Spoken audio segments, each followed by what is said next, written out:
Hello, hello, hello. Welcome back to Double OT. How's everyone doing today? It's a beautiful Sunday morning. Red Zone's about to start in about 10 minutes. It's about, 12:50 Eastern time here at the time of recording this, and I'm very excited. But although this episode is not about NFL, an NFL episode will win live possibly this morning. It should be up today. I recorded that last night, so now this is my second recording, doing a back-to-back, and we got to cover all the stuff that's not NFL. 40-minute NFL episode yesterday. If you want to listen to NFL, go tune in. It was a great discussion, great talk. It was solo. Going solo again today. I'm very excited to have him. We're going to talk NBA and we're going to talk World Cup. Believe it or not, we're going to talk World Cup, and I'm very excited. So just give my predictions. I'm not a big soccer guy. Football. Don't watch a lot of football. Never do. Don't watch the clubs. Don't do any of that. But I always watch the World Cup, and I've been really into it. I've been doing a lot of research. I've been doing a lot of watching. Watched every game. So although I never watched soccer ever, I haven't watched soccer games since 2018 World Cup. We're gonna talk about it and take my opinion through a grain of salt because that's not my level of expertise, and I will be straight up about that.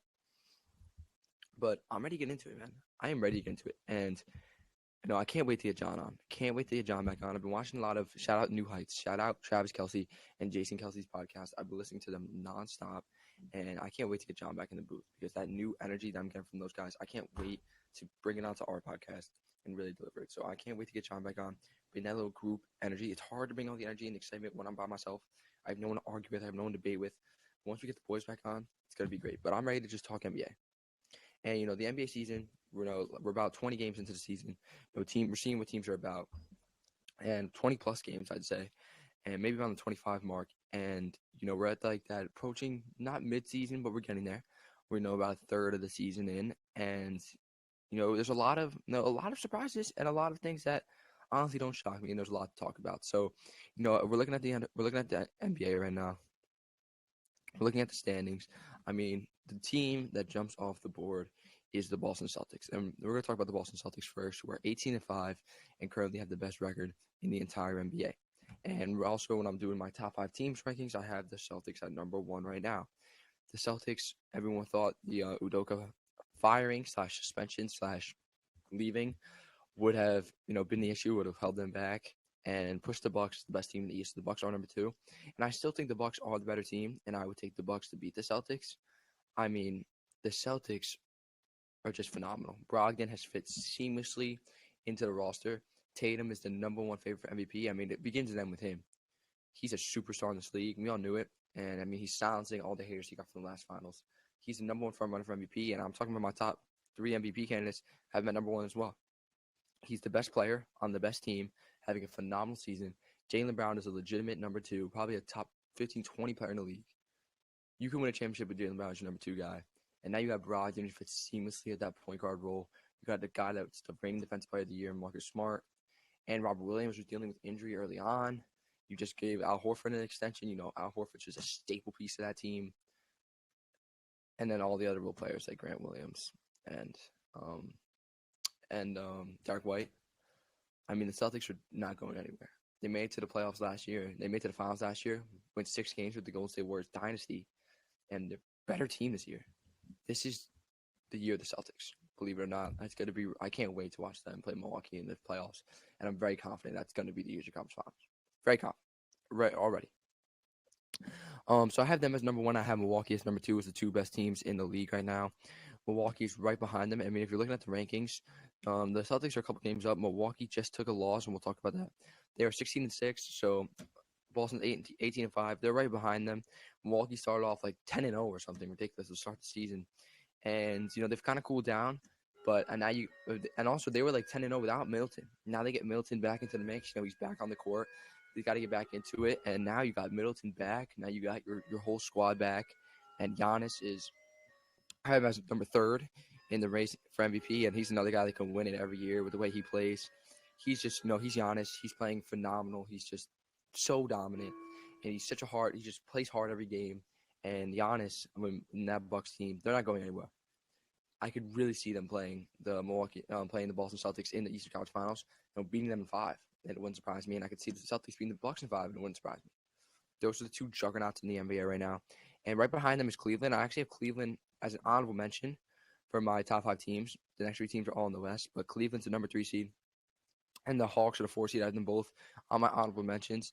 And the Brooklyn Nets as well. I give them an honorable mention because we know how good they could be when Kyrie and Simmons and KD are on the court, not especially Kyrie.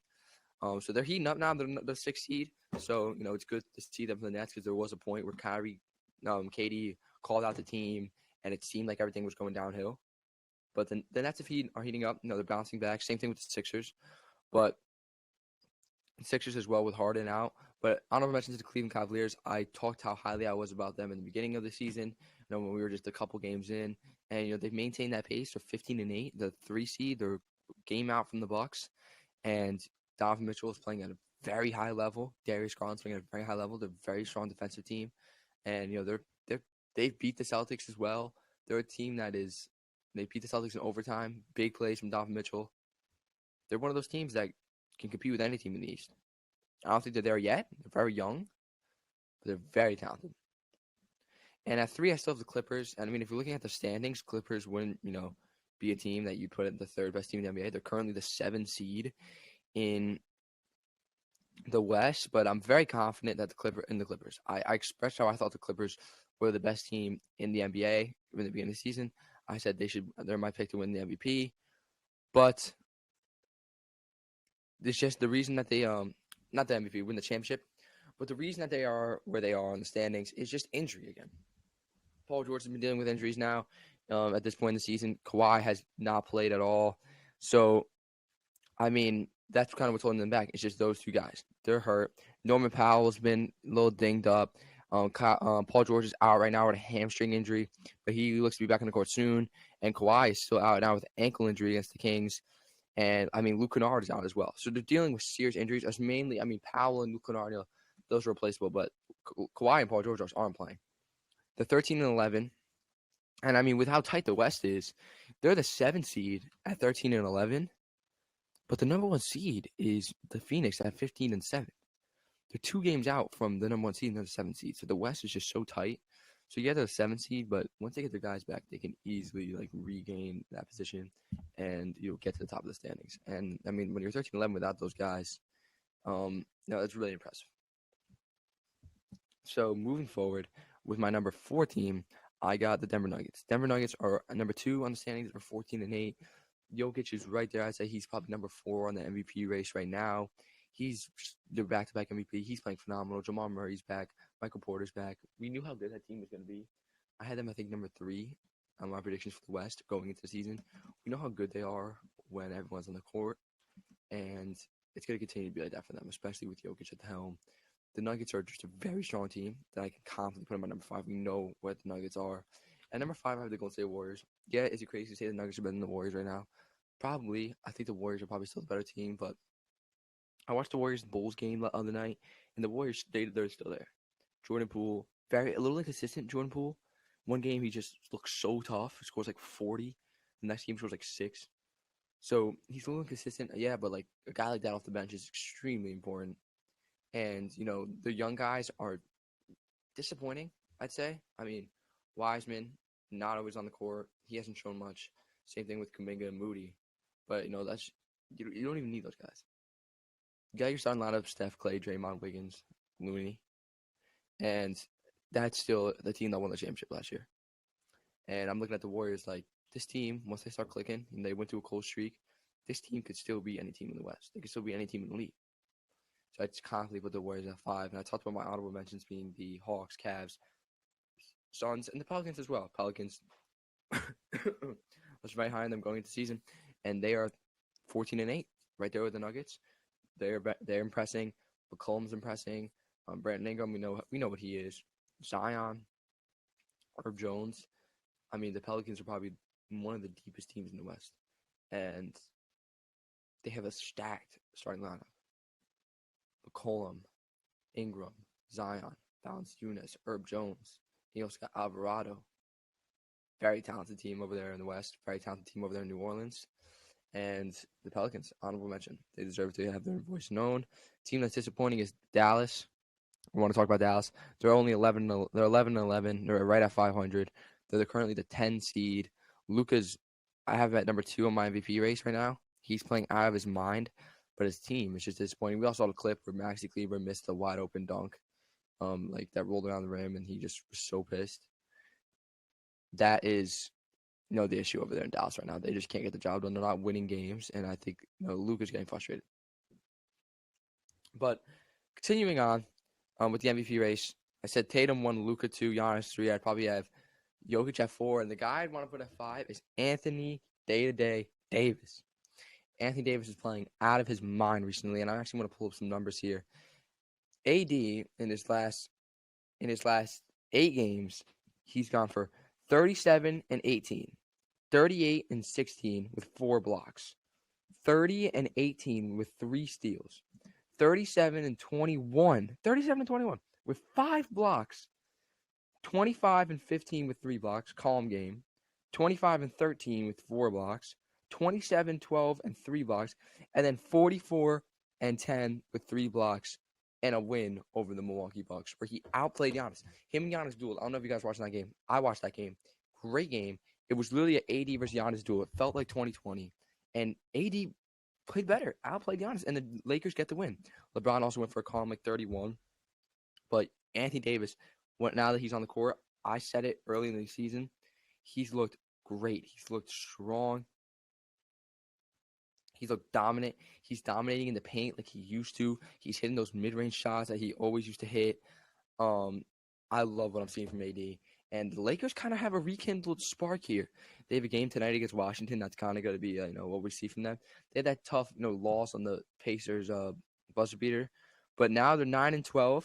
And with the way the West is, they're the 13 seed in the West right now, but the number 1 seed has 15 wins and they have 9.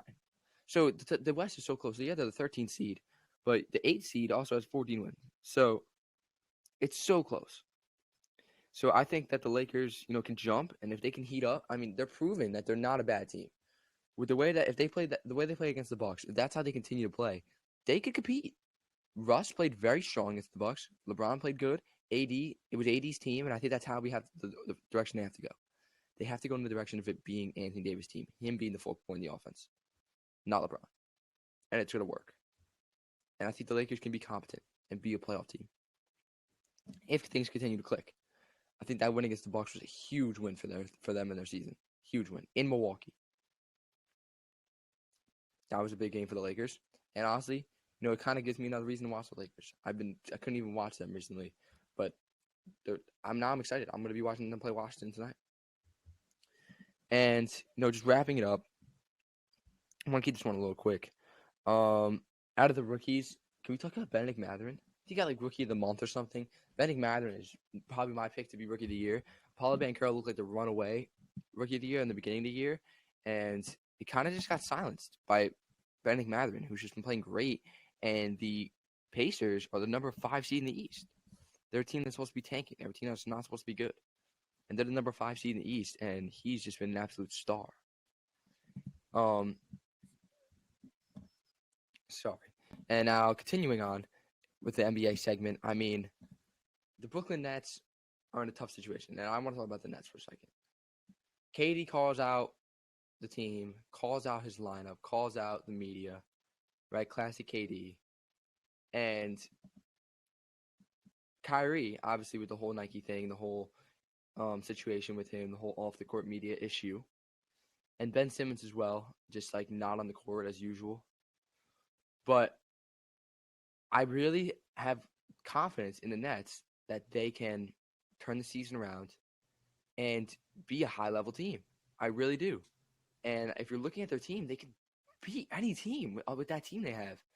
That's why it's so frustrating. And I think these off-the-court issues are getting me fed up. I'm fed up with the Nets. I'm fed up with these antics from Kyrie. I'm fed up with the KD baby being a baby. I'm fed up with Ben Simmons. I'm fed up with the fans. And I'm fed up with the Nets. If Kyrie and KD really wanted to win, KD would tell Kyrie, yo, enough of this. Enough of this. I know you want to be a voice for the people, but we can win a championship. Let's win a championship. You can be a voice for the people after we win a championship. But Kyrie does whatever he wants. Kyrie really want to win a championship. He look at himself and say, I need to chill. Let's focus on the game. Let's win a championship. No. If Ben Simmons really wasn't terrible, he'd show us something. the whole thing with Ben Simmons, oh, he's going to help this defense. He's going to help this defense. Where's the defense at? He's not even on the court. I mean, the Nets have a legitimate big three and a legitimate team and a legitimate shot. You're telling me, okay, you got the Hawks and not the Hawks. You got the Celtics and the Bucks.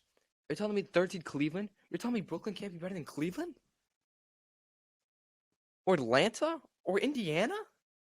Are you kidding me? Brooklyn has no business floating around this 500 mark, just like waiting to heat up with everyone being off the field. No business. And I'm fed up with Brooklyn. I'm fed up of living in the tri-state area, having a terrible, mediocre Knicks team, and a Brooklyn team that's just never on the court. Is always bothered with something that has nothing to do with basketball. I'm sick of it. So Brooklyn, wake up, figure it out. Kevin Durant leads the league in total points. You have Kevin Durant in his prime still. You have Kyrie Irving in his prime. You have Ben Simmons in his prime. Go out there and start winning basketball games for me, please. Do I have to talk about the Nets? Now, that's pretty much all I want to cover in the NBA. I mean, everything else is kind of going as it is. I mean, the West is a high race, and it's close, tight race. Same thing with the East, and it's exciting. So go tune into the NBA. It's exciting, and I'm excited for the playoffs. I'm excited for everything coming up. I'm gonna keep watching the Lakers. The Lakers have rekindled my hope. I'm just watching Red Zone, and Devontae Smith just got a bomb touchdown right off the rip. Damn, the Eagles are gonna.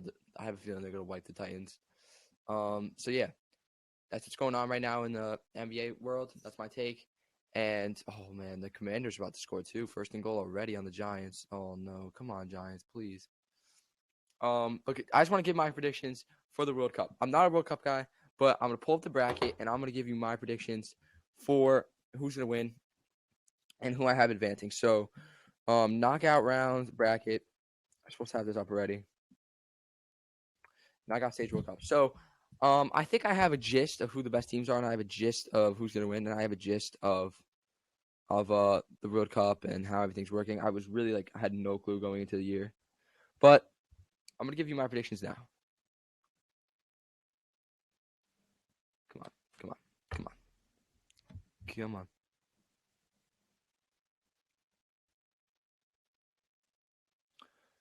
So I'm watching the World Cup a lot. Obviously, I pulled for the USA. I was pulling for the USA. It was a tough loss against Netherlands, but when you're watching the game against Netherlands, it was just clear that the Netherlands were the better team. Like the talent gap just got exposed, and honestly, the USA had a lot of good shots on goal, and they kind of dominated the time of possession. But the Netherlands looked like a better team. They just did, and the goal to make it 2-0 right before the halftime with 46 minutes left, 46 on the clock. The halftime was in 30 seconds, and they scored that goal. That sucked the life out of the team. Let's see the Giants can get a stop here. Potential stop here from the Giants. Heineke scrambles out. Heineke on the run. Heineke looking to make a play. He's running out of bounds. Tough throw out of bounds, and the Giants are going to force a field goal. Nice job. And they also fumbled. I didn't even see that. 51-yard field goal here from Minnesota. It was Mike White started the game with a pick. But first, so the Netherlands USA game happened, and also the France-Poland game happened. So I saw France defeat Poland. France defeated Poland today 2-0. So I saw that, and Netherlands defeated USA.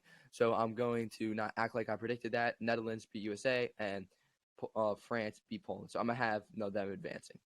And then for Argentina, Australia, that also happened as well. So I saw Argentina, Australia happened. Netherlands, USA happened. England, Senegal still have to play. And France, Poland happened. So, yes, 3 games have happened. I'm late. But I'm still going to give my predictions just because I want to. This isn't a World Cup kind of thing. This isn't a soccer pod. But I'm going to, try my best and, just give my take just because I want to talk about it. So, Netherlands, USA, Netherlands advance. We know that. Argentina, Australia, Argentina advances. So, we got Argentina, Netherlands already. Then for Japan, Croatia, give me Japan. I think this is a very winnable game for both of those teams. I really could see Croatia beating Japan. I just like Japan to beat Croatia. I like Japan to beat Croatia. I'm locked in on that. I would honestly bet on that game. Give me Japan to beat Croatia. Give me Brazil to wipe South Korea. South Korea being very impressive, getting out of their bracket as the number 2 seed, and right behind Portugal and the whole Uruguay thing. But I think it was a good run for South Korea. I think they're competing. But Brazil, in my opinion, is the best team in the World Cup. They're the number one team. They're the team to beat. They're going to wipe South Korea. So it's going to be Japan versus Brazil. And then moving on to England, Senegal. That game's actually about to happen, but I haven't even looked at it yet. I don't know what's happening. It's probably the very beginning of the game. So I'd take England over Senegal, even though I could see the upset. I really could see England losing, but I'm gonna go with England. And then France, Poland. I saw that happen. France won, so France advances. Morocco versus Spain. Give me Morocco. Give me Morocco. Ah, give me Morocco. I'm taking Morocco to upset Spain. Spain had the really good first game where they dominated 7-0. But since then, they've been shaky, and they actually just took a loss. So give me Morocco to upset Spain. I like that. I like how Morocco's played, and I think Morocco's going to upset Spain. And Portugal, Switzerland. Give me Portugal. Give me Portugal. Give me the GOAT, Ronaldo in Portugal to take Switzerland. So now we got Netherlands versus Argentina. This is actually going to be a really tough game. Argentina obviously has the second best of all time, but then that Netherlands team is really good. And I'm gonna take the Netherlands to beat Argentina. I love Messi. I love that Argentina squad, but I think Netherlands have looked more impressive in this World Cup. I think Argentina obviously has holes. I think the Netherlands, what they did to USA was no joke. Give me the Netherlands to beat Argentina and advance. And then Japan versus Brazil. Give me Brazil. Now if you think about it, it's gonna be Brazil versus Netherlands. England versus France. Give me France. France is another team that has a legitimate. They won the World Cup in 2018. They have a legitimate shot to run it back this year. And France has looked dangerous all year. They took that one loss, but they already clinched. Mbappe wasn't even playing, so that loss didn't even count. And I know for Brazil, Neymar dealing with injury when he'll be back on the field, but I still am extremely confident in Brazil defensively and offensively, despite the Neymar injury. And France, England, I'm going to take France. I'm going to take France to advance. Take France beats England. That's going to be a good game, but France wins. France, I'm very high on them. I think they're the number 2 team right behind Brazil. And then Morocco versus Portugal. Give me Portugal to take down Morocco and advance with the GOAT.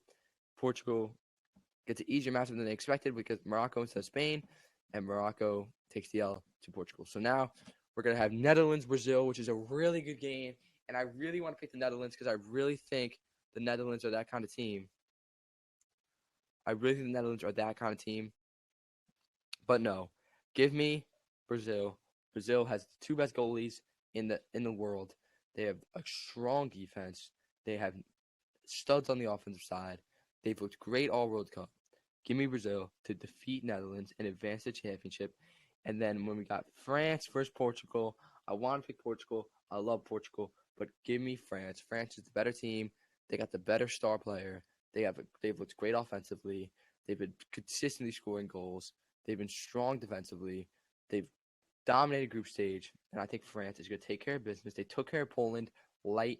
France versus Portugal. Give me France. Then we're going to have Brazil versus France in the World Cup, with France with a chance to win 2 World Cups back-to-back versus the powerhouse Brazil team. I'm going to take Brazil. Give me Brazil to win the World Cup this year in a very good game against France. It's going to be very exciting. This could be extremely wrong. I really don't have much statistics or facts behind these takes. I'm not a soccer guy, but I'm giving my output. So my input, excuse me. Give me Brazil to upset France. And France looking to make history. I think Brazil takes them down. Brazil is going to be your World Cup champion in 2022. So we'll see how that unveils. Thank you for everyone for tuning in today. And that's my take. Watch the World Cup. We got the World Cup going on here. We got the knockout stage of the World Cup. Week 13 of the NFL. We're a third of the way through the NBA season. Men's college basketball is heating up. What? Does Jacob deGrom just sign with the Rangers? I mean, are we not? Jacob deGrom just signed with the Rangers. It's the off season for the MLB, so we're not really talking MLB, but that's another thing that's very notable. Jacob deGrom signed with the Texas Rangers. But thank you guys for all tuning in. Thank you for listening. Go watch football. Go watch this beautiful Sunday. Go watch England, Senegal. Go watch England play. Go watch NBA. Go watch the Lakers. Go watch Red Zone. Enjoy your sports. Enjoy listening to WT. Tomorrow morning, you just a long day of sports. You just want to kick it back. Tune into some WT. Turn us on. both episodes going out. My NFL episode going up right with this one. So thank you for tuning in. Thank you for everyone for listening. I hope you guys all have a great day and tune into the next episode. Hopefully I'll be on with John for the next one. So thank you and have a great day. Peace out from Double OT.